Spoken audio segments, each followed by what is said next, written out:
Das ist die Sicht, die wir von unserem Zimmer haben. Direkt auf den See.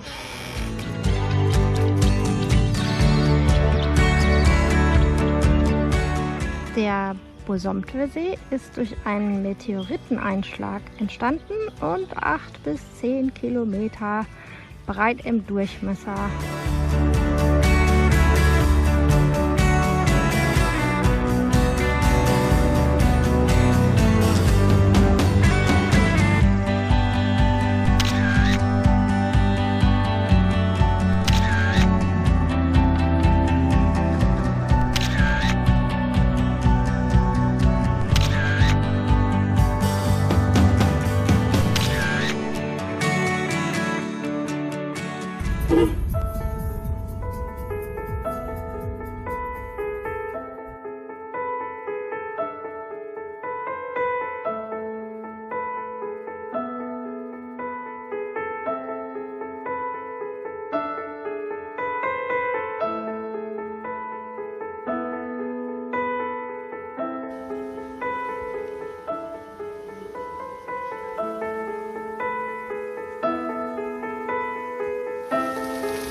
In Ghana lassen sich manche Leute in kunstvollen Särgen bestatten, die mit ihrem vorherigen Berufsleben zu tun haben. Also zum Beispiel hier eine Fluggesellschaft.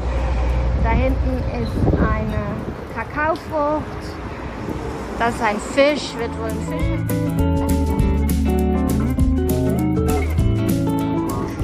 Ganz wichtig, dass wir in Europa jetzt die Flaschendeckel an der Flasche haben, damit kein Müll mehr ins Meer geht.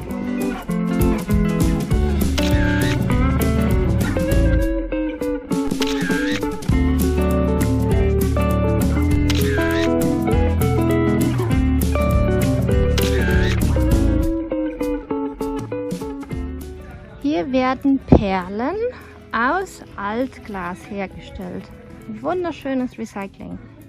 Das ist das Altglas in Stückchen. Es wird bei 800 bis 1000 Grad im Ofen zu einer gummiartigen Masse geschmolzen und ergibt dann solche Perlen.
Das sind alles riesige Fledermäuse.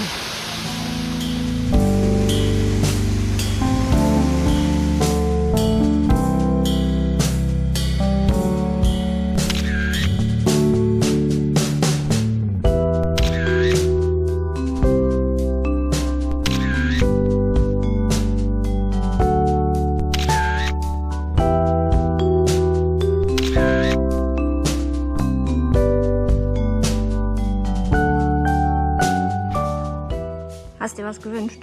Natürlich. Zur Feier des Tages haben wir Bett mit Meerblick in einem kleinen Hüttchen direkt am Strand.